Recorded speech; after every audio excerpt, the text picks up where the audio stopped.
Billionaire CEO was about to lose everything until a single-dad janitor changed her life in minutes. The city below was a river of light, Chicago at midnight glowing with ambition and secrets. From the 40th floor of the Aurelius Tower, the world looked orderly, impressive, untouchable. But inside, something was unraveling. Charlotte Vance stood alone in her glass-walled office, a fortress in the sky. The room was sleek, modern, cold, even with spotless marble floors and a silent digital assistant blinking on the edge of her desk. She didn't notice the skyline tonight. Her eyes were locked on 3 monitors filled with numbers graphs and legal briefings. At 6 a.m., she would sign a merger worth $10 billion, one of the largest in the financial tech world in the past decade. It was a deal that could cement her legacy or destroy everything she'd built. She brushed a strand of chestnut hair behind her ear, not bothering to sit. She hadn't left the building in 36 hours. She hadn't eaten in 12. Her tailored navy suit still looked flawless, but her heels sat abandoned by the door. Barefoot and breathless, she moved between screens like a conductor in an orchestra only she could hear. Then a soft ping. One monitor blinked red. She froze. Unauthorized access detected. Another ping. Then a cascade. Root directory compromised. File pathway corrupted. Banknode 3 disconnected. No, she whispered. Her fingers flew across the keyboard. Red alerts bloomed like blood on snow. One by one, secure files began disappearing. Accounts flagged for deletion. Trace routes spiraled into blind IP loops. She slammed the desk phone. Get it. Now. Full team. Emergency protocol, Alpha Red. But even as she spoke, she knew it was already too late. Moments later, her top security engineers rushed in breathless jackets half on. Their faces went pale as they stared at the screens. "This isn't ransomware," one muttered. "It's a vapor attack. The files aren't encrypted. They're being erased, bit by bit, gone without trace. We can't trace the source. It's bouncing across decentralized nodes, masking with deepfake meta ID. We've never seen this method before." Charlotte's voice cut like a knife. "Can you stop it, Silence? Then we need more time." She stared at the blinking red light. In 3 hours, she was expected to present secure numbers to shareholders, government regulators, and 3 international boards. A single compromise and the deal would implode. Her company's value would crater by morning. "No," she said. "Time is the one thing we don't have." She waved her hand toward the door. "Out, all of you. Let me think." They hesitated, then obeyed. The door shut with a soft click, sealing her in a glass coffin of pressure. She sank into her chair chest, rising and falling, fingers trembling above the keyboard. She wasn't used to losing control. Not here, not in her tower. Then, a sound. Soft, rhythmic, familiar. Whir, clunk, whir. A janitor's cart. Outside the glass walls, a man pushed a gray bucket down the hallway, mop handle tucked under one arm, earbuds in. He moved slowly, methodically. Just another night for maintenance. Another floor to polish. Charlotte barely noticed until he paused in front of her office. He glanced through the glass. She looked up. Their eyes met for the first time. Jack Mulligan. His uniform was faded, hands calloused. A fresh water stain darkened the hem of his shirt, but behind those tired eyes was something alert, focused, almost sharp. Jack's gaze dropped to her screen. He saw the red, the scrolling code, the panic. He looked away quickly and kept moving, but his pace slowed. Charlotte turned back to her keyboard, hands flying, but nothing worked. The breach was accelerating. Then a knock. Soft, hesitant. She turned. Jack stood just outside the glass door, mop in hand. For a long second, neither moved. Then she opened the door. "Do you need something?" she asked, guarded. Jack nodded toward the monitors. "You've got a cascading node failure in your outbound financials. Looks like someone's tunneling through your sandbox architecture." She blinked. Excuse me. He shifted his weight. I used to work in systems architecture. Security, mostly. She narrowed her eyes. You're a janitor. He didn't flinch. Now, yeah, but I know that kind of breach. If you give it another 10 minutes. He pointed toward the screens. You won't just lose a few files. You'll lose your entire company. Charlotte's mind raced. Was this a bluff? A trick? Or something else? She stared at him. Really stared. The creases around his eyes weren't just from fatigue. They were from long nights, sleepless years, maybe even regret. He looked like a man who had nothing left to prove, and nothing left to lose. She stepped aside. Come in, she said quietly. Jack entered the lion's den with no fanfare. He set his mop against the wall and leaned over the console. The room seemed to shrink around him. He studied the code like reading an old language. His fingers hovered over the keyboard. You sure about this? She asked. No, he said. But I'm the only one who sees what's coming next. Then, with a few strokes, he opened a terminal window and whispered under his breath as if greeting an old enemy. Charlotte watched breath caught in her throat. And for the first time in hours. The red stopped spreading. The clock kept ticking. The skyline still shimmered. But inside the 40th floor of Aurelius Tower something had shifted. This wasn't just a breach. This was a war. And she had just let in her only hope. The hum of the servers filled the room, a low, steady heartbeat beneath the chaos. Jack's fingers danced across the keyboard, calm but precise as lines of code flickered like lightning on the screens. The air was thick with the faint smell of burnt dust and static. Charlotte stood behind him, arms folded, trying to decide whether she'd just saved her company or invited disaster in a janitor's uniform.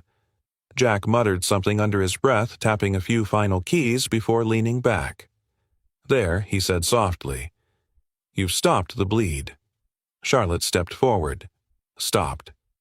Meaning, it's over. He shook his head. No. Meaning, it's paused. Whoever's in your system, they're smart. Smarter than your team realized. They didn't just break in. They built a tunnel. If you want to stop them for good, I'll need full access. Her eyes narrowed. Full access to Aurelius's entire network. Are you out of your mind? He turned toward her. You asked me what I know about security, he said quietly. I know this: once a hacker gets administrative privileges, you can't fight from the outside. You fight from the core. Charlotte took a step closer. Do you even understand what you're asking? That's master credentials. Root authority. If I hand that over and you're not who you say you are, then you'll lose everything anyway, he said, cutting her off. In about 8 minutes. The room went still. The only sound was the soft ticking of the antique clock on her shelf. Charlotte had always trusted systems, not people. But right now, every system she'd built was betraying her. She studied him, the mop handle leaning against the glass wall, his cheap watch the roughness of his knuckles. And behind all that, a composure she recognized the steadiness of someone who'd already survived his own collapse. She hesitated, then pulled a security token from her desk drawer, a small obsidian chip glowing with faint blue light. If you're lying, she said, this chip has a tracker. You won't make it to the elevator. Jack took it gently, nodded once, and turned toward the console. Fair enough. They descended into the basement where the real heartbeat of Aurelius lived. The server room stretched like a steel cathedral, rows upon rows of black towers blinking in the dim light, the air cold enough to bite. Charlotte stood a few feet behind her heels, clicking softly against the metal floor. You talk like someone who's done this before, she said. I have, Jack answered, crouching beside the primary node. A long time ago. What happened? He didn't look at her. I got tired of fighting ghosts. Sometimes you spend so long trying to protect other people's worlds that you forget your own is falling apart. Charlotte frowned. There was weight in his voice, the kind born from something deeply personal. But before she could ask more, his screen flashed a violent burst of red code. "They're still inside," he muttered. "Adaptive malware, almost like it's learning from me." "Can you stop it?" Jack didn't answer. He was already typing faster now. The lights flickered overhead as the servers whirred louder, pushing against their limits. Sweat gathered at his temple. His lips moved, whispering fragments of commands, lines of logic, old instincts he hadn't used in years. Charlotte watched entranced. The janitor she'd seen pushing a mop a few hours ago was gone. This man was different, focused, relentless, almost dangerous. Then, suddenly, the red blinked out. The monitors steadied. Jack exhaled long and low. Okay, they're out of the main system. For now. Charlotte released a breath she didn't realize she was holding. "That's it," he shook his head. "No, it's never it. Look." He pulled up a secondary display log file, scrolling endlessly. "See this pattern? The breach came from your internal VPN. Not from outside. Someone opened the door for them." Her heart stopped. "You're saying it's an inside job?" Jack turned toward her, his expression grim. "I'm saying someone in this building gave them the keys." Charlotte stood silent for a moment, the hum of the servers echoing like a pulse in her ears. She wanted to dismiss it to find a simpler explanation, but deep down she knew it made too much sense. The attack hadn't been random.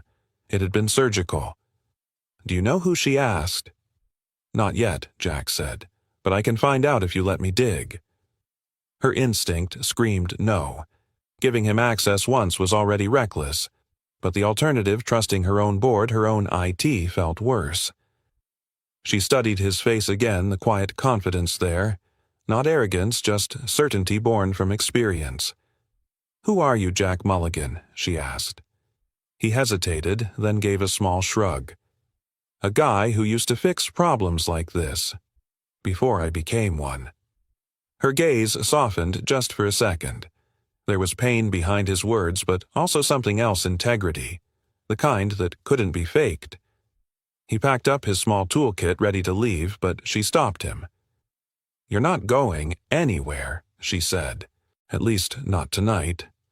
"I've got a son at home," he replied quietly. "I promised him breakfast." She blinked, surprised. "You're a father." Jack smiled faintly. "Yeah. Single dad. He thinks I clean floors for a living. Which, technically, I do." That caught her off guard, the simplicity of it. The humanity. In this glass empire built on profit margins and mergers, it sounded almost noble. Charlotte crossed her arms. "You saved a $10 billion deal tonight. Cleaning floors might not be your real job anymore." Jack met her eyes, his tone even. "Let's not get ahead of ourselves. I'm just patching leaks." But, as he said it, Charlotte caught the flicker of something in his expression: conflict. Like a man standing at the edge of an old life, uncertain whether to jump back in. They returned to the 40th floor. The skyline was paler now, touched by the faint gray of approaching dawn. The city below had no idea how close it had come to witnessing a corporate collapse. Charlotte stood by the window phone, pressed to her ear, canceling a dozen meetings. Jack cleaned his hands with a rag, silent. Finally, she turned to him. "Whatever this is, it's not over. I need you to stay on call. Quietly. No one outside this room needs to know you were involved." Jack frowned. "You're not going to tell your board. They wouldn't understand. Or worse, they'd panic." He hesitated. "You're asking me to keep working off the books. I'm asking you to keep us alive," she replied. There was something in her tone: authority, yes, but also vulnerability. For a woman known in headlines as the Iron CEO, that was rare. Jack exhaled. "I'll think about it." As he turned to leave, Charlotte stopped him again. "Jack." He looked back. "You said someone on the inside opened the door," she said. "If that's true, why didn't they finish the job?" Jack stared at her for a long moment. Because they didn't expect someone to notice. He started for the elevator, his voice low as the doors slid shut. "And next time, they won't make the same mistake." When the doors closed, Charlotte stood alone once more in her glass tower. The monitors were calm now, the red lights gone. But her reflection in the glass looked different, haunted, uncertain. She turned back to her desk fingers, tracing the obsidian chip Jack had used. Something in her gut told her that Janitor wasn't who he appeared to be. She brought up the security feed from the basement. There he was, a small figure beneath the cold glow of the servers, his hands moving with purpose. Charlotte leaned closer to the screen. "Who are you, really? Jack Mulligan," she whispered. Outside, the first light of morning crept over the city, painting the glass towers gold.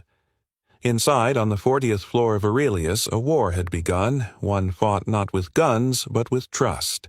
And both of them knew trust was the most dangerous weapon of all. The apartment smelled faintly of coffee and cinnamon toast. It was small, barely 800 square feet, tucked above an aging laundromat on Chicago's west side. The kind of place where the walls remembered every winter and the floors creaked just enough to remind you were still alive. But for Jack Mulligan, it was home. He unlocked the door with quiet fingers, careful not to wake the sleeping boy curled up on the pull-out couch in the living room.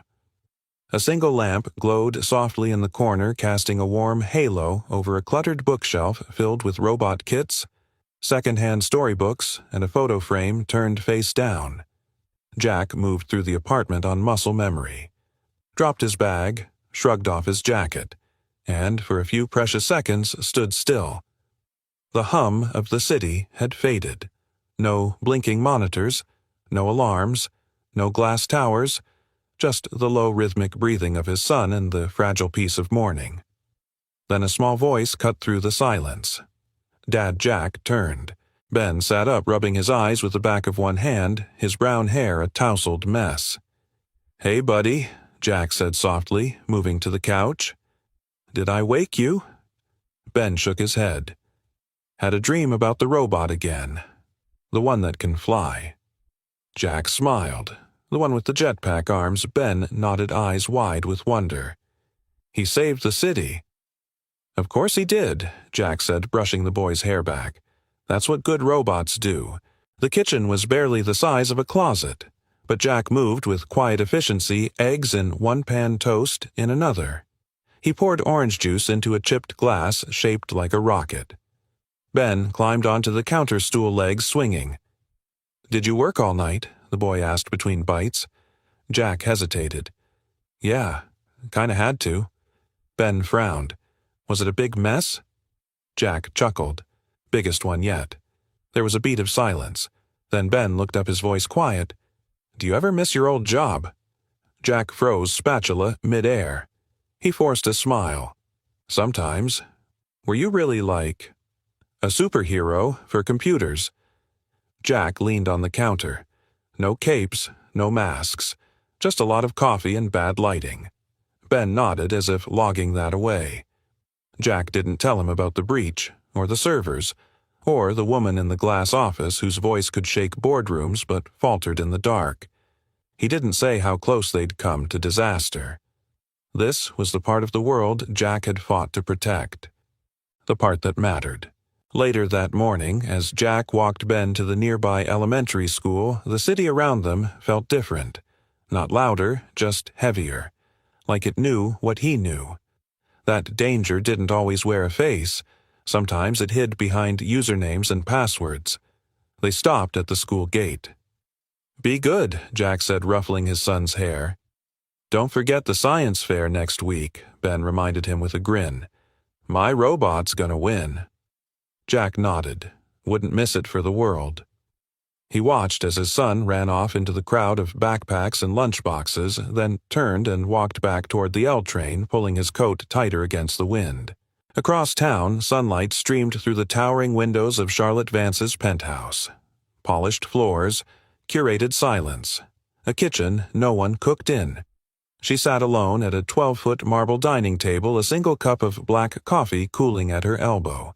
The headline on her tablet read, "Aurelius Merger, Inches Forward," despite cybersecurity concerns. She didn't read the article.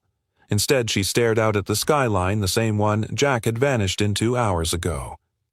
Her thoughts drifted back to the moment he stepped out of the server room, sweat-damp hair and steel in his voice telling her someone inside had betrayed her. And then he left. No demand for money, no pitch for a job, just a quiet promise to be gone before sunrise. It unsettled her more than she cared to admit. In her office later that afternoon, Charlotte reviewed the logs from the breach again. Thousands of lines of code timestamps redirects vanishing trails. But one entry caught her eye. Mid-access, protocol, override, J. Mulligan. She zoomed in, cross-referenced timestamps. He hadn't just slowed the breach, he'd rewritten code in real time, lines that shouldn't even exist in her current architecture. She leaned forward, pulled up the security footage from the night before. And there he was, standing alone in the blue-lit room, eyes locked on the code like it was something personal. Charlotte narrowed her gaze. "You didn't just fix a leak," she murmured aloud. "You built a dam." She tapped her desk. "Find me everything on Jack Mulligan," she told her assistant. Quietly, and don't let legal see it. That evening, Jack returned to the apartment carrying a small paper bag and 2 packs of batteries. Ben was already on the floor, surrounded by wires, plastic gears, and one very determined expression. "The servo won't rotate," Ben announced, frustrated. I tried reversing the polarity, but Jack smiled. "Let's take a look." They worked side by side for nearly an hour. The quiet kind of time that heals things you didn't know were broken. Eventually, the robot's eyes blinked to life. Its arms rotated. A tiny beep escaped its speaker. Ben cheered, throwing his arms around his dad. "We did it." Jack laughed, the sound echoing off the walls like sunlight. "Told you we would." Then, in the quiet that followed, Jack glanced at the photo frame still face down on the shelf. He stood, walked over, and turned it over. A woman smiled back at him. Warm eyes, kind mouth. Ben's mother. She'd died 3 winters ago. Cancer. Quick, unfair.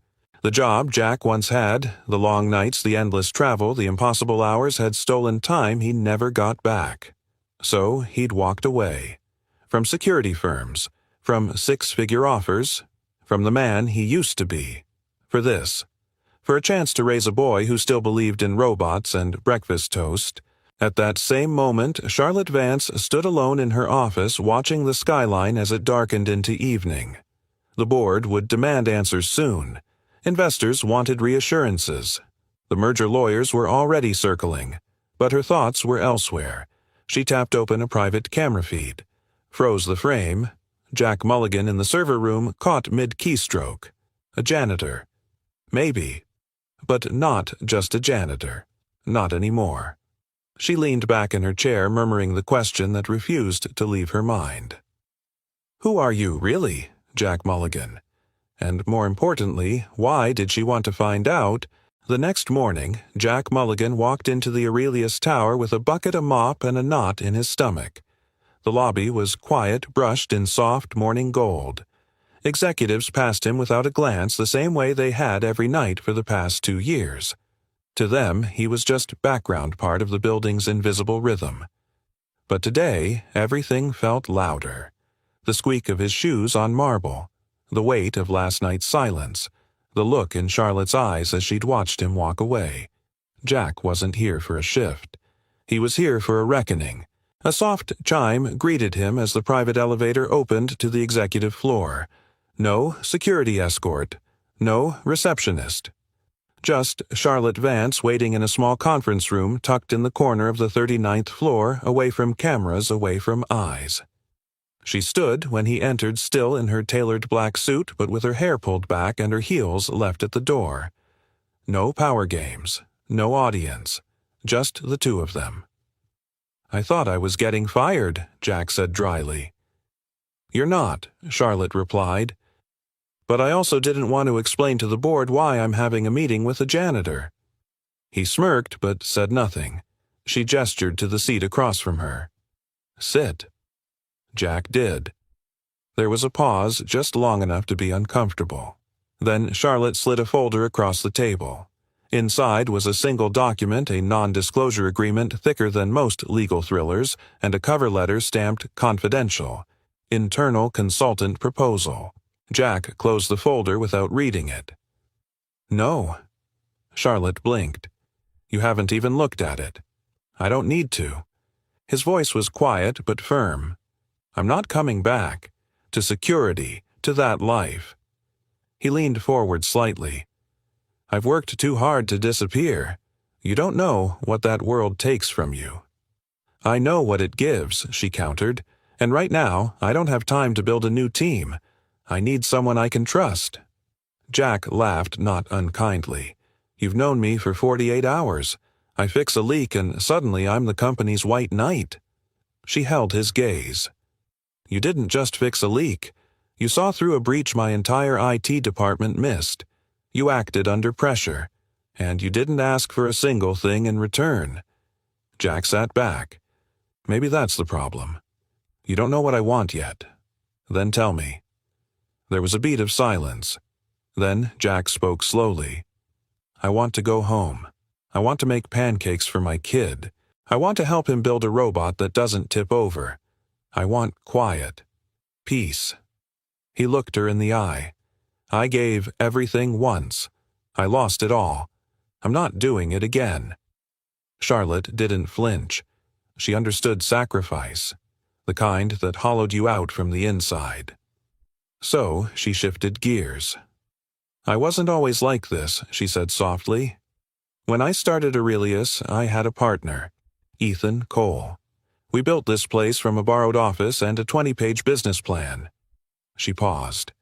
2 years ago, he told me we needed outside capital. I said no. He did it anyway, behind my back. Jack didn't respond, but he listened. He apologized, she went on, said it was for the good of the company. But I stopped trusting people after that.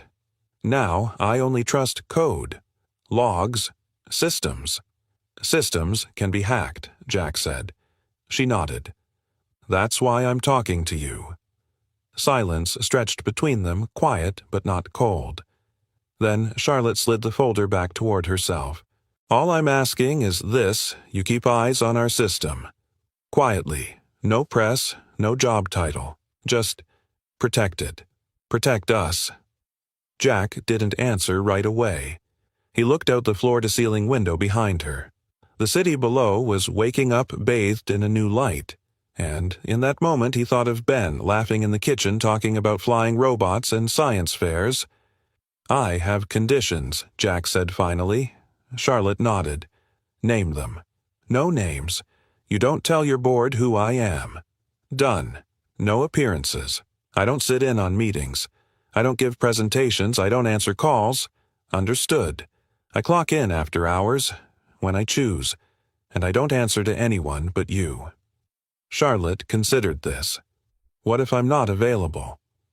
Then we wait, he said. I'm not saving a company that can't wait 1 hour for a callback. She smiled, just a flicker. You drive a hard bargain. Jack shrugged. I'm not negotiating. I'm protecting my son. That gave her pause. Then she extended her hand. Deal. Jack looked at it and shook. They left the room without ceremony.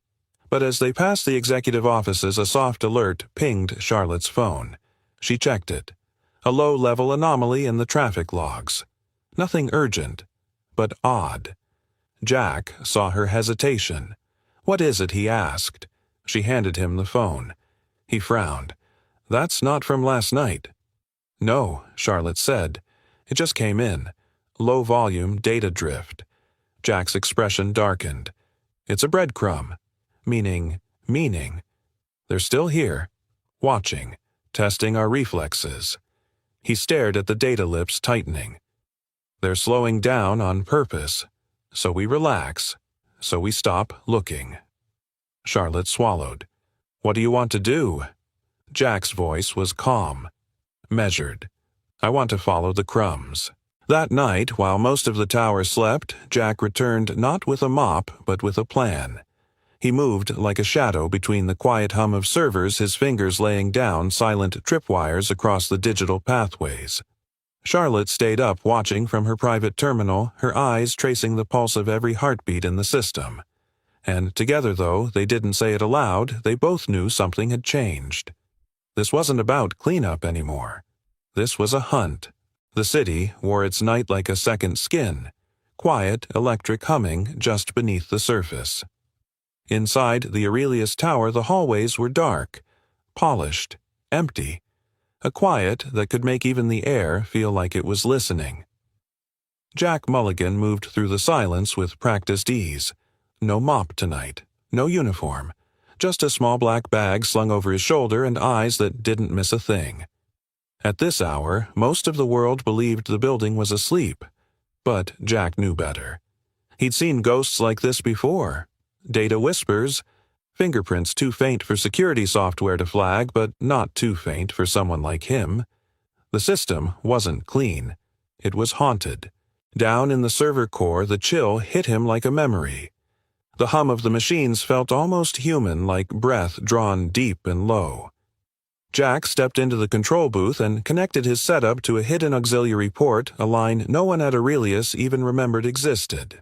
That was the key to staying invisible. Find the cracks no one else saw, the maintenance paths built during construction that had been forgotten once the floors were polished. Charlotte had given him access. Quiet access. But the rest, the tools, the decoys, the traps, that was all Jack. He booted up the shadow rig and whispered, "Let's see if they're still watching."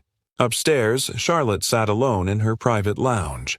The lights were low, the room too quiet for a woman with a mind like hers. A half-empty glass of wine sat on the table, untouched. Her laptop screen glowed with data real-time pings from Jack's activity below. She wasn't just observing. She was learning and watching him.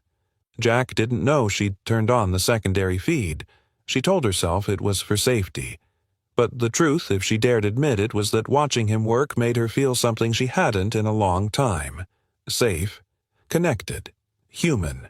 Back in the server room, Jack laid his trap. He spun up a decoy, an isolated mirror server labeled with a set of financial records that looked real enough to spark interest. It was pure bait, a collection of falsified trade simulations, internal memos, and one particularly tempting folder titled Merger Leverage Confidential Drafts. He encrypted it with a false firewall, something that looked hastily protected but not impenetrable. Like a wounded animal in the open. Then he activated the Watcher. A piece of code smaller than a fingernail. Silent, passive, invisible to every sweep. "Come on," he whispered. Bite. Hours passed. Nothing moved. The logs stayed quiet. Until at 2:43 a.m., a tremor. A small fluctuation. Just a few packets at first. A trickle of data pulled from the fake server routed through an internal address disguised as an outside VPN. Jack sat up straighter. He traced the path expecting a single source, but there were two. Two internal accounts. Two devices. One of them was familiar. A name he'd seen on every Aurelius press release, every corporate doc, Ethan Cole. Strategic advisor, trusted partner. The other, not so clear. Masked deeper. Careful, paranoid, but connected. Jack's fingers hovered over the keyboard. His instincts screamed at him, "Go slow. Log everything. Do not engage." He hit record, isolated the stream, marked the nodes, and whispered, "Got you." Charlotte's voice crackled over his earpiece, soft but sharp. "Jack." "What am I looking at?" he replied without turning. "Someone inside your board is siphoning data. Not just once, consistently.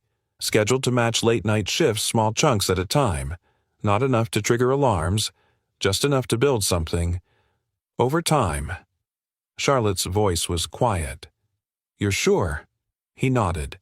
"One of them is Ethan Cole. The other still masked. Could be anyone with top-level access." A pause. "I trusted him," she said finally. "I know," Jack replied. "That's why he got this far." Hours later, as the sun began to rise and painted the city in soft gray gold, Jack packed up his gear. He didn't like staying in the system longer than necessary. Ghosts, after all, liked company. As he powered down the rig, he stared at the blinking logs. Somewhere, someone on the inside of Aurelius was moving carefully, patiently, And now, thanks to the trap, they were being watched. But Jack knew better than to celebrate early. This was a game of patience, and he'd just made the first real move. Upstairs, Charlotte closed her laptop. She didn't sleep that night. Her mind kept circling the same question. Why? Why would Ethan betray her? Why now? And worse, how had she missed it? The thought turned her stomach. She wasn't just angry, she was wounded, and that was the most dangerous emotion for someone in her position. She pulled up Jack's report again. The logs, the evidence, cold, precise, undeniable. But then below it all she found something else.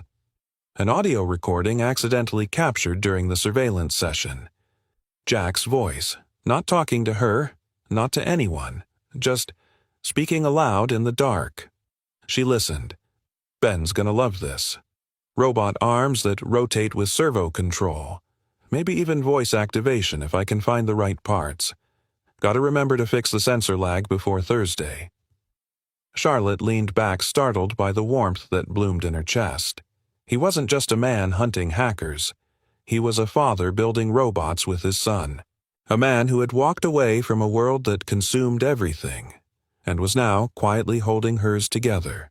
That morning, just before dawn broke fully, Jack returned home. The apartment was still except for the soft rustle of sheets as Ben stirred in the living room. Jack hung up his jacket and sat beside his son's robot kit on the floor. He gently picked up the half-assembled bot and added a new chip to the arm joint. The servo spun perfectly. He smiled. Somewhere beneath the city, secrets were shifting. Walls were cracking. Ghosts were stirring. But here in this tiny, quiet corner of the world, Jack had found something real. And that more than any system or server was worth protecting. The boardroom on the 40th floor looked more like a cathedral than a meeting space.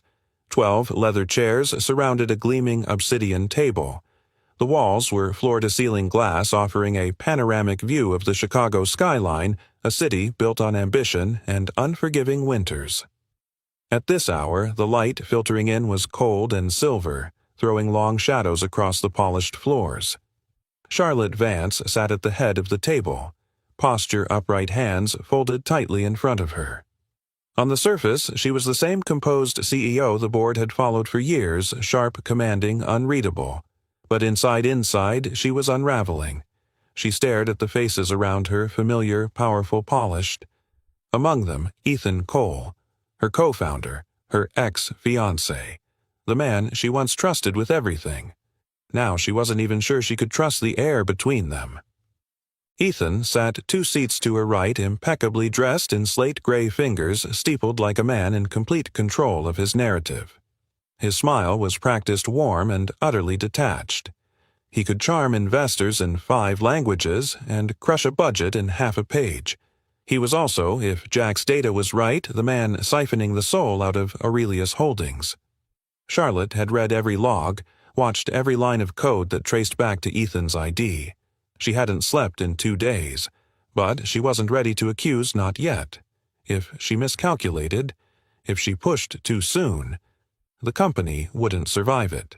"Let's begin," she said, her voice calm. The meeting rolled on, standard updates, projections, performance forecasts, and then Ethan leaned forward.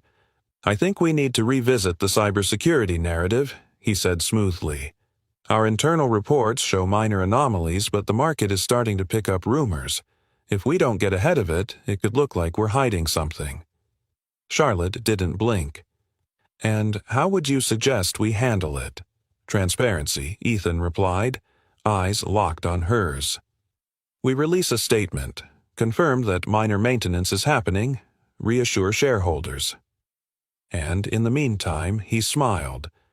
"We reevaluate the architecture of your back-end protocols, bring in outside experts, translation remove control from Charlotte, strip her oversight, invite external firms loyal to Ethan."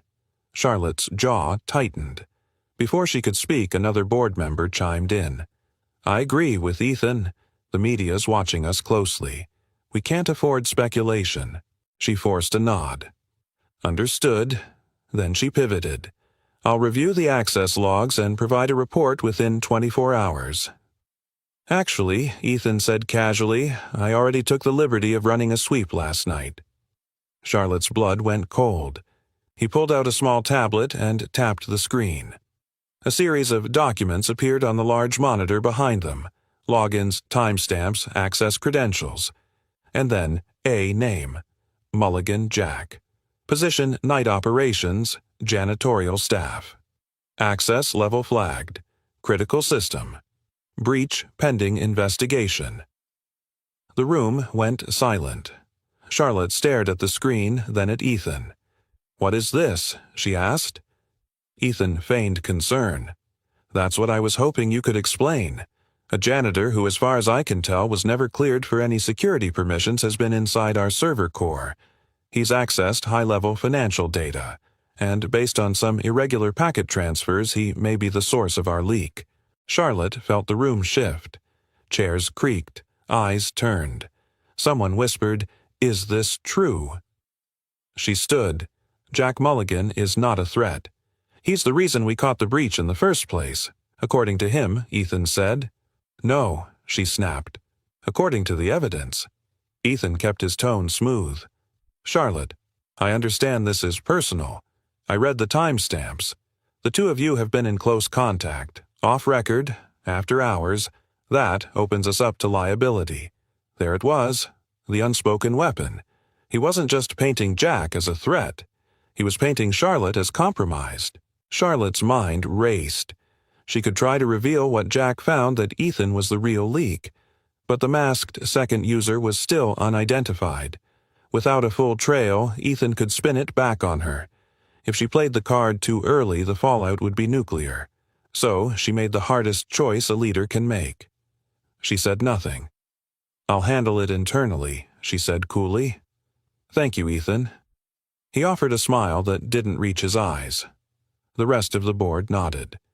They believed they'd witnessed a CEO regaining control, but Charlotte felt like she was burying a knife in her own back. Jack stood just outside the boardroom watching through the one-way glass.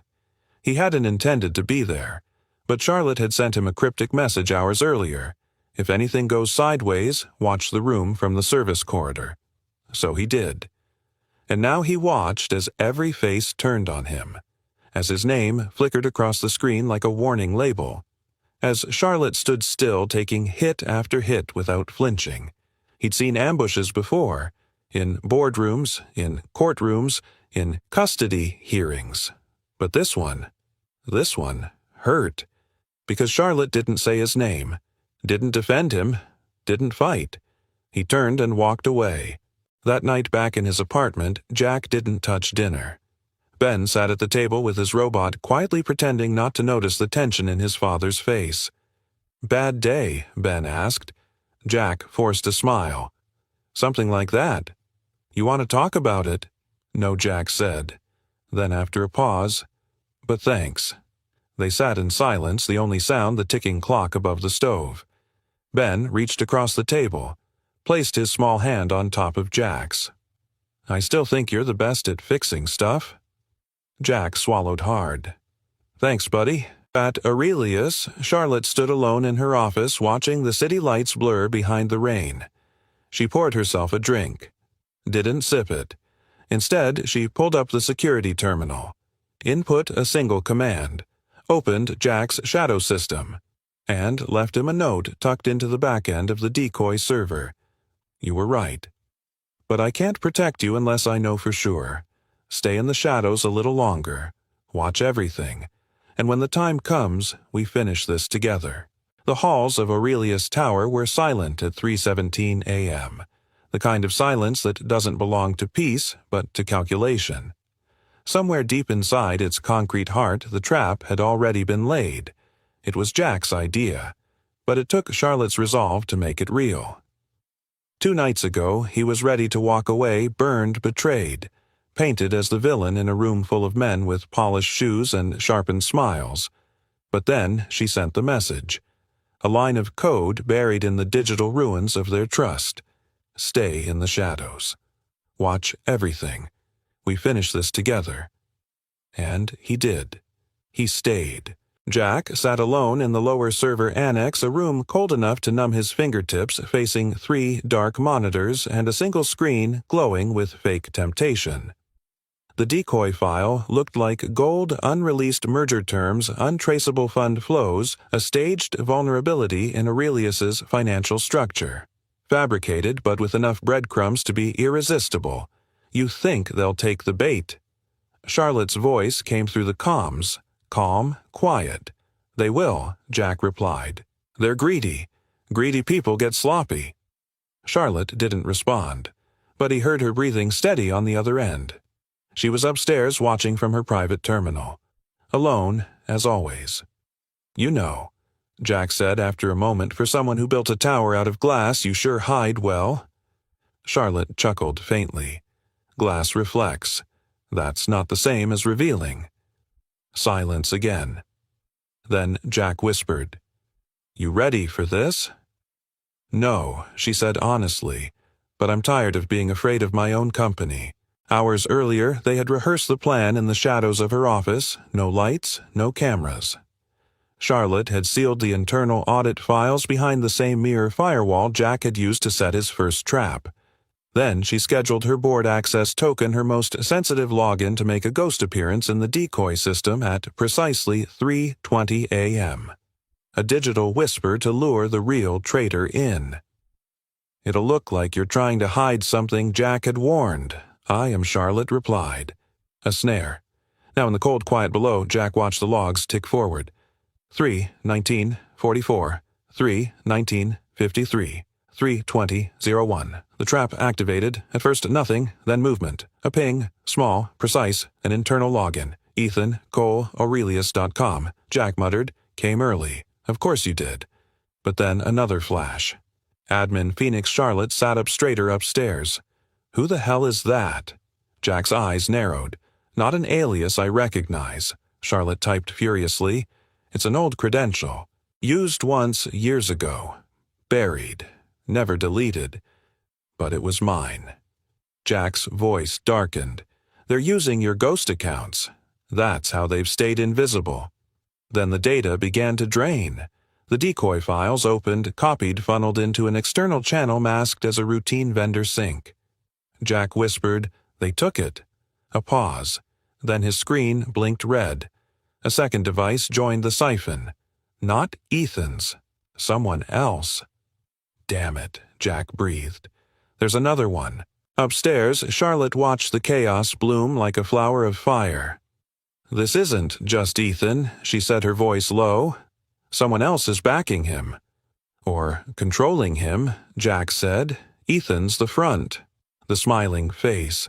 But this other account, Phoenix, that's deep root. They have architecture-level access. Charlotte stood slowly, the early light of dawn bleeding in behind her like the opening of a wound. Time to cut off their hands, she said. 30 minutes later, Charlotte walked into her private control room. No press, no board members. Just her Jack and 2 mirrored terminals. Jack brought the evidence forward, logs, IP trails, account timestamps, all irrefutable. The second user, the masked ghost in the machine, was using her own abandoned credentials to tunnel into the system. You were the perfect shield, Jack said. They didn't even need to frame you. You gave them the keys 5 years ago and forgot to change the locks. Charlotte looked at the blinking line that represented the Phoenix account and whispered, Not anymore. She typed a single command. Kill, process, Phoenix. The signal severed. The connection died, but the damage had already been done. Jack frowned. They got out with the bait. Now they think it's real. Charlotte looked at him. Good. Let them move. Let them think they've won. He raised an eyebrow. You want to keep playing? No, she said. I want to end it. But on the stage, they chose. At dawn, Charlotte stepped into the penthouse-level press lounge of Aurelius for the first time in months. Sunlight poured through the tall windows, making her feel oddly exposed. Below, the city churned. Reporters, investors, staff, all waiting for her next move. She didn't smile. She didn't wave. Instead, she turned toward Jack, who was already preparing the final part of the plan. "You sure you want to do this?" she asked. Jack nodded. "You lit the fire. I'll pull the curtain." She gave him a small, tight smile. "Then let's bring the ghosts into the light." By 6 a.m., every system across Aurelius was humming at full capacity. Charlotte's digital team, under strict orders, pushed a system maintenance update company-wide, masking the final phase of the operation. Meanwhile, Jack uploaded the entire trail, the siphon logs, the backdoor accounts, the Phoenix Ghost sessions to a secure read-only server, one accessible by the board, and unbeknownst to them, by every internal team lead at Aurelius. Charlotte scheduled an emergency executive briefing for 9:00 a.m. sharp. The bait was no longer code. The bait was truth. At 7:42 a.m., back in Jack's apartment, Ben stirred on the couch. Jack leaned down, brushing a hand across his son's head. "Got a meeting, bud," he whispered. Ben blinked up. "Is this the big one?" Jack nodded. "Yeah, might be the last one for a while." Ben yawned. "Don't let the bad guys win." Jack smiled. "I won't." By the time the sun was fully risen, the Aurelius Tower was alive with quiet tension. Charlotte stood at the edge of the conference room waiting for the final hour to strike. Jack waited in the shadows behind a mirrored partition, a silent guardian. And across the room, Ethan Cole entered, confident as ever.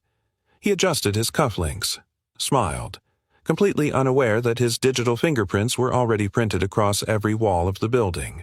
It started with a whisper. A single line of code. Misplaced, misunderstood, weaponized. By the time the sun reached its full height over Chicago, the narrative had already shifted. Jack Mulligan wasn't the man who saved Aurelius.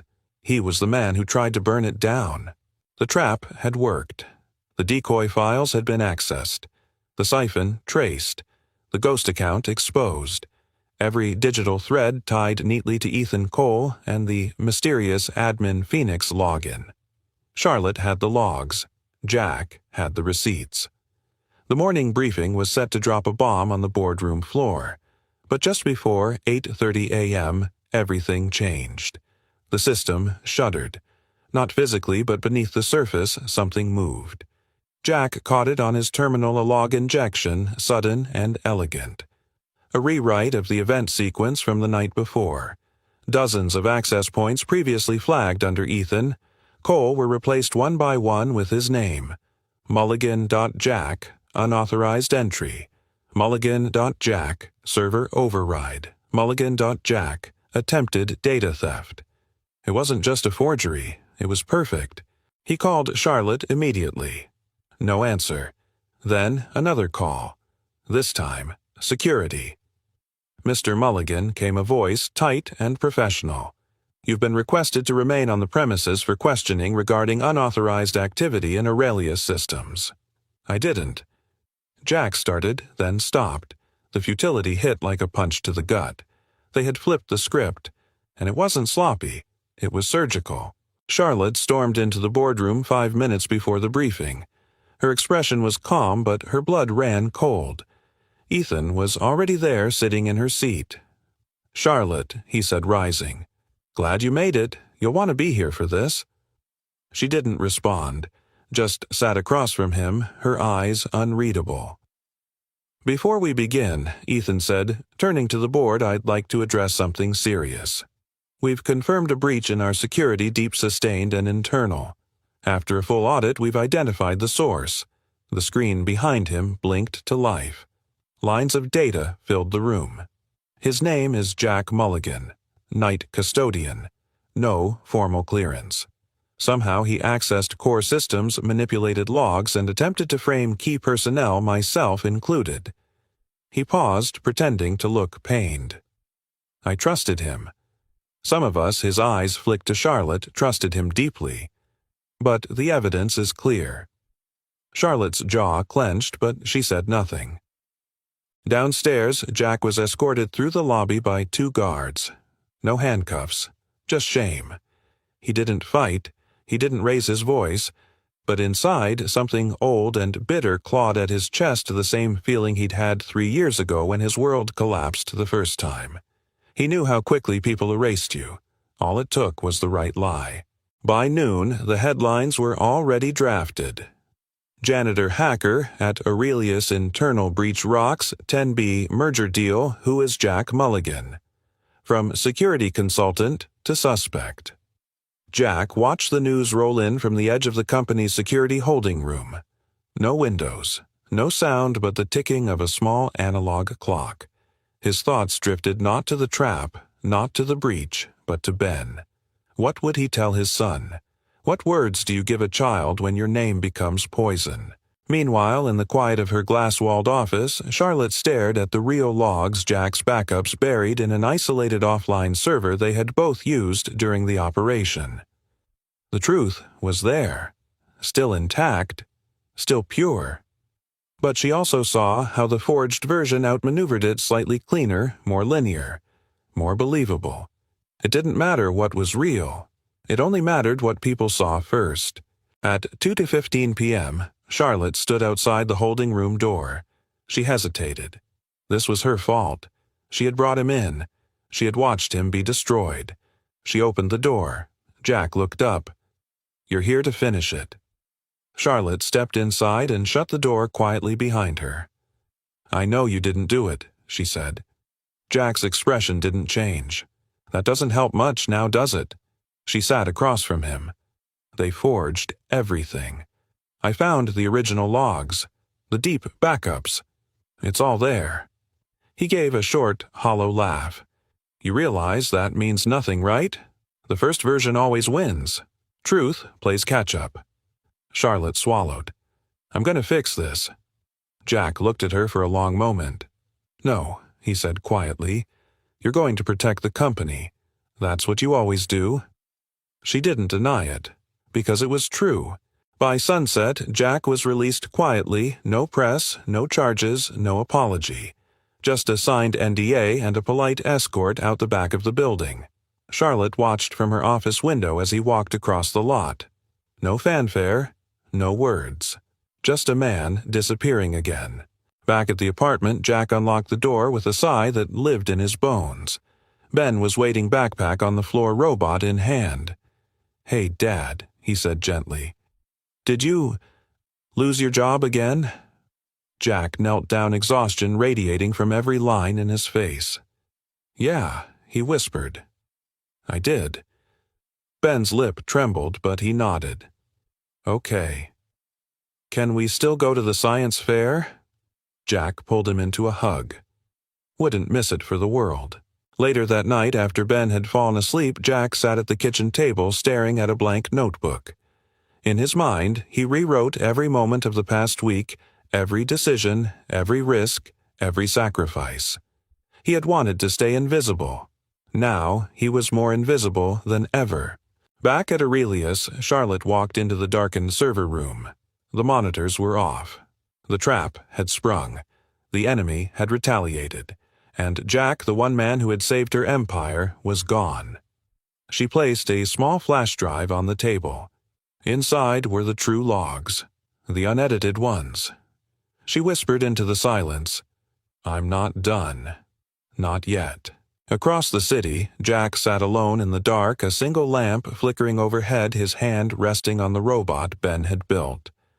And though the world had turned on him once again, something inside him refused to go out. A spark, a stubborn flicker of light. Because he knew the truth. And truth, like a good firewall, only needs one entry point to break through. The city rose to life beneath a steel-gray sky, the wind off Lake Michigan sharp and impatient. On the 40th floor of the Aurelius Tower, a storm brewed with no clouds in sight. Today was the day.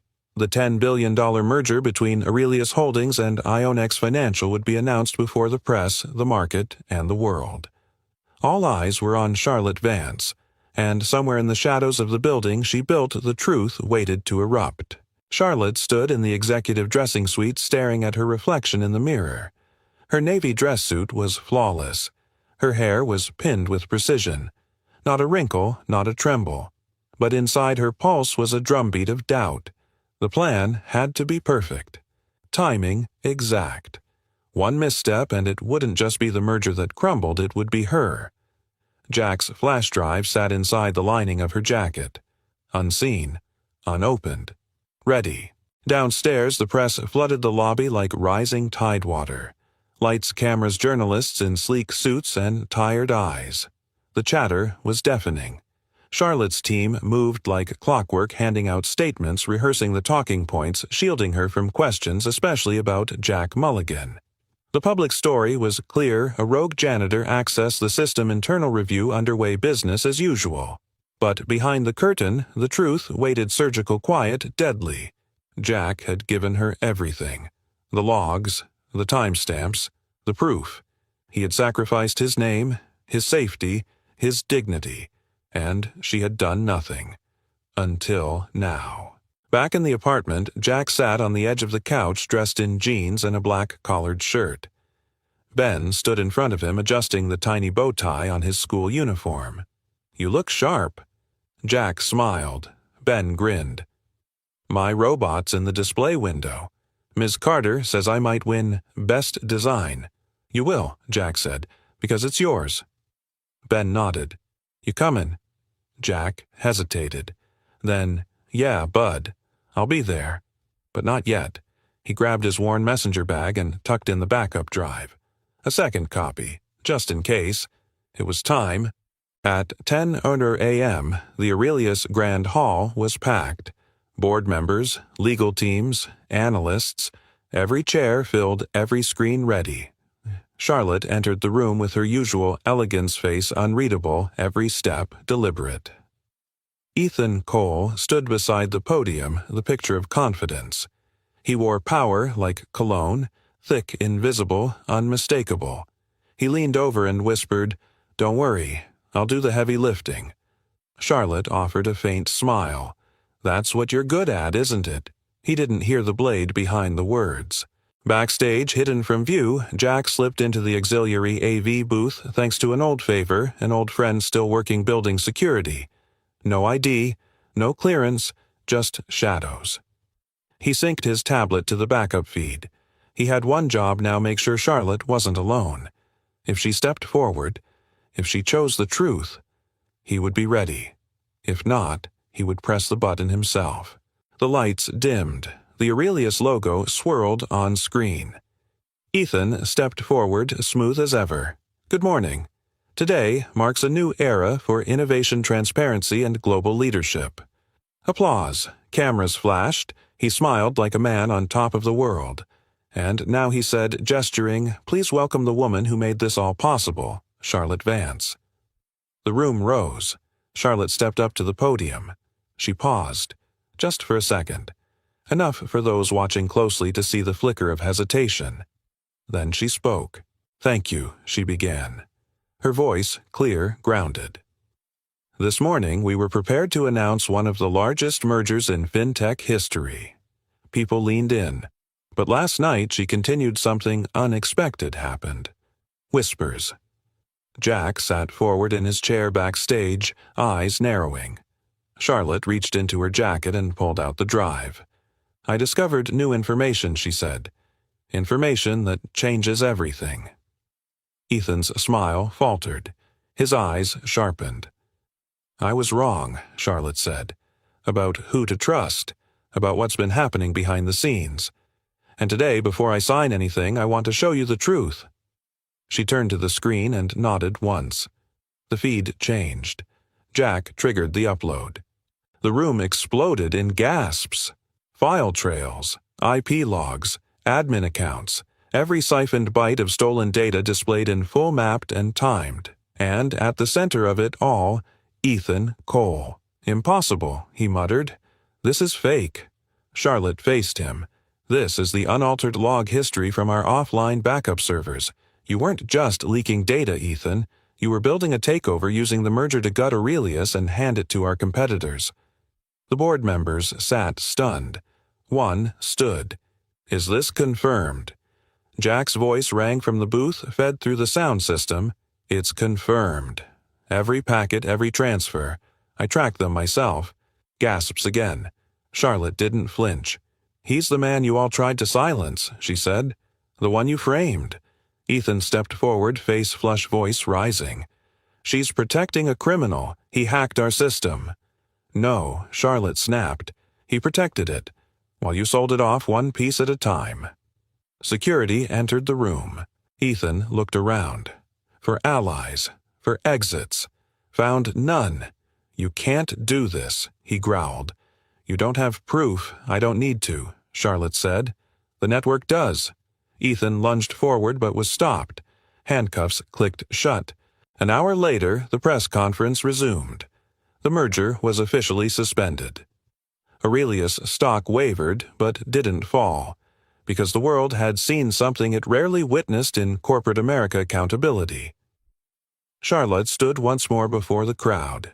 I built this company from nothing, she said. And I made mistakes. I trusted the wrong people. I allowed good people to be punished for doing the right thing. That ends today. And as she spoke, every employee watching from their desks, every investor, every partner saw it too. The beginning of something new.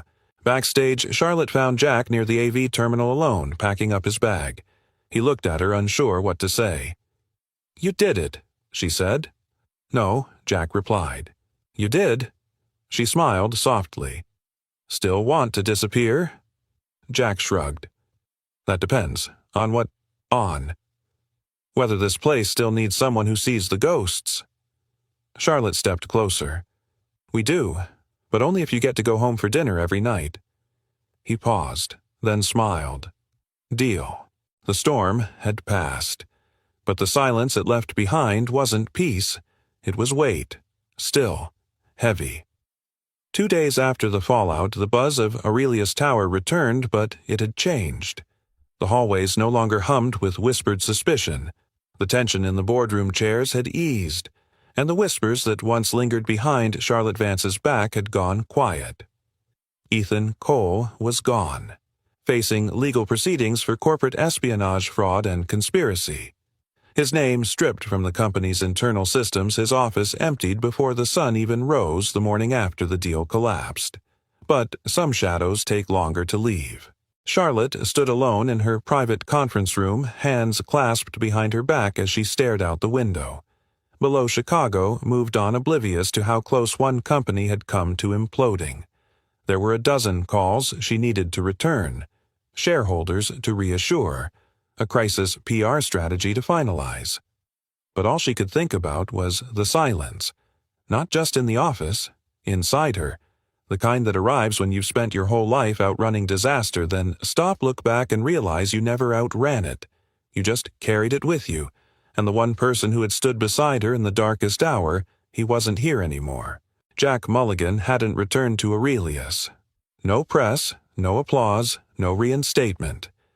When Charlotte offered him a new position, chief security architect, full clearance, full salary, he thanked her, and said no. I just want to go back to my kid, he'd said quietly. I don't want a title. I want time. And she hadn't tried to change his mind, because somewhere deep down, Charlotte knew what that cost him the first time. At his small apartment on the west side, Jack stood at the stove, flipping pancakes, the scent of cinnamon and vanilla curling into the air. Ben sat at the table, kicking his feet half asleep, hugging his robot like a stuffed animal. Jack smiled. They had the windows open, a rare luxury in a city where most people hid behind glass and noise, but this morning the world felt a little softer, lighter. Ben looked up. Did you fix everything? Dad Jack paused, spatula in hand. I think so, he said. Most of it. Ben blinked. Is the bad guy going to jail? Looks like it. And you don't have to go to that building anymore. Jack looked at him, really looked. No. Not unless I want to. Ben grinned, toothy and crooked. Good. I like having you home. And that right there was the moment Jack realized what victory really looked like. Not a press release, not a handshake, but a quiet breakfast on a Tuesday morning with a kid who still believed in heroes.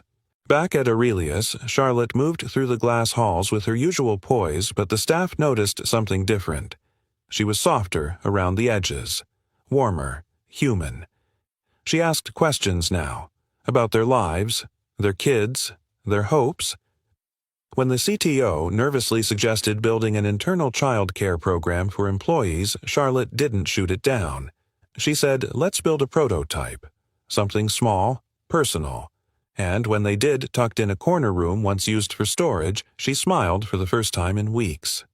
Because all she could picture was Ben Mulligan sitting in that space tinkering with wires and gears while his dad worked just down the hall. One evening, as twilight painted the buildings gold, Charlotte stepped into the empty elevator and pressed the basement level.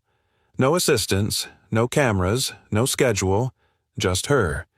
The server room was still running, of course, but Jack's bench, his little corner of cables and tools, remained untouched.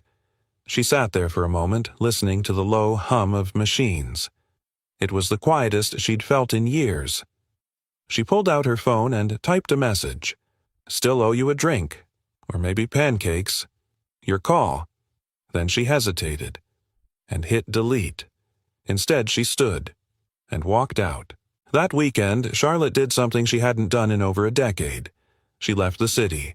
No driver, no security, just her, a coffee, and a GPS pin she'd saved weeks ago. She found herself in a neighborhood lined with cracked sidewalks and chain-link fences where kids played on curbs and neighbors shouted across porches like it was still the 80s. It smelled like real food, and something else. Life. She parked in front of a red brick apartment building with peeling paint and crooked numbers on the door. She was about to knock when it opened. Ben stood there barefoot, clutching a juice box. He blinked. "You're the lady from the big TV." Charlotte froze. Yes, that's me." He tilted his head. "You made my dad stay up all night." She smiled gently. "I did. Want to come in?" A pause. Then she stepped inside. The apartment was small, but it was warm. Lived in, comfortable. The scent of pancakes still lingered even in the late afternoon. Jack appeared from the kitchen in jeans and a faded t-shirt, looking as if he'd just stepped out of someone else's life. He stopped when he saw her. Charlotte. Jack. He dried his hands with a dish towel. Eyes never leaving hers. "Wasn't expecting you. I wasn't sure I'd come." Ben piped up, "She can stay for dinner." "Right." Jack looked at his son, then at her, and something in his chest loosened. "If she wants to," he said quietly. Charlotte smiled. "I'd like that." That night, over simple food and laughter that came easier than expected, Charlotte Vance, CEO of Aurelius Woman of Glass Towers and billion-dollar deals, learned something she hadn't realized she'd forgotten. What it meant to be still, to be present, to be invited in. And as she helped wash the dishes, sleeves rolled, hands in soap, she glanced over at Jack. He caught her eye. They didn't speak. They didn't need to. Because healing didn't come with declarations or press releases. Sometimes it just walks through a door and stays for dinner. There's a particular kind of silence that fills a space after the chaos ends. Not the eerie quiet of emptiness nor the stillness of retreat, but the hush of peace. Earned peace. The kind that lingers like the last note of a beautiful song. It was late long, past the hour most buildings dimmed and locked, but in a small corner of the Aurelius Tower, a single light still glowed.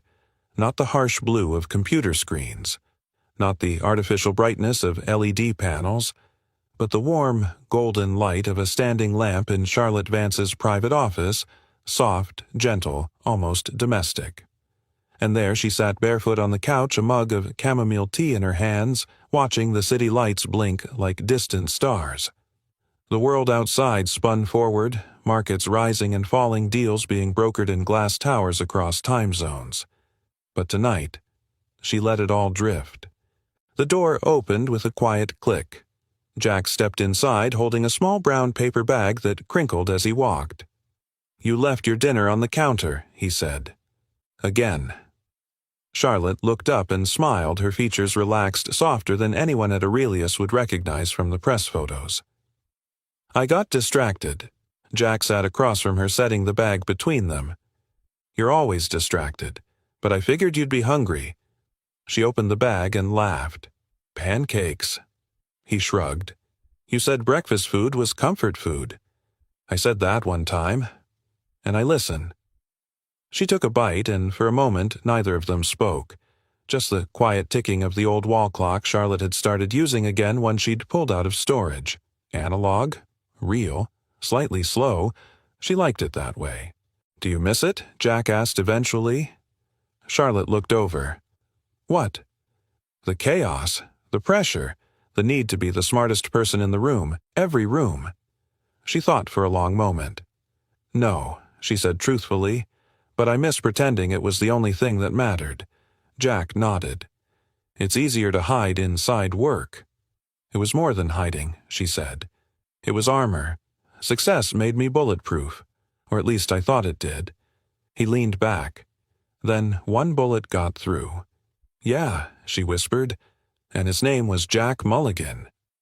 Jack raised his hands in mock defense. "Hey, I just fixed the leak." Charlotte chuckled. "You rewired my life, Mulligan." The room fell into a comfortable silence. Outside the window, snow began to fall soft, slow, the kind that turns a city into a lullaby. Charlotte stood and walked to the window, arms crossed loosely. "You know, my father never believed in second chances," she said. "He thought people were either loyal or they weren't, either useful or gone." Jack joined her, his gaze following hers. "But I think he was wrong," she continued. "I think we're all a little broken, a little complicated. And sometimes, the people who show up when we're most lost aren't the ones we expect. They're just the ones who care." He looked at her gently. "You've changed." She smiled. "So have you." Weeks passed. Spring returned, and with it a slower rhythm to the lives that had once been chained to boardrooms and firewalls. Ben won first place at the city science fair. His robot stood proudly beside him, wobbling only a little. Jack didn't miss the moment. Not this time. He was front row, phone out, tears unapologetically in his eyes. Charlotte was there too, watching from a quiet corner. No press, no spotlight. Just a woman learning to celebrate things that couldn't be measured in dollars or data. One morning, Jack and Charlotte met for coffee in the park.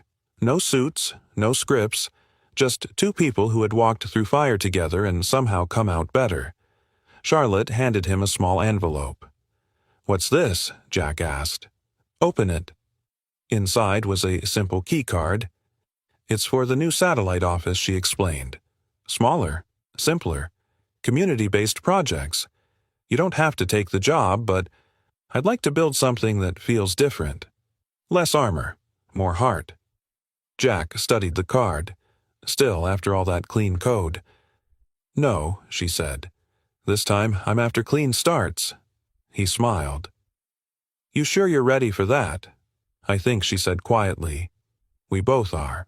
That night, the three of them, Jack, Charlotte, and Ben, sat around a modest dinner table in Jack's apartment. The lights were low. The laughter was real. Ben told stories about school robots and how Miss Carter played guitar during recess. Charlotte listened like it was symphony.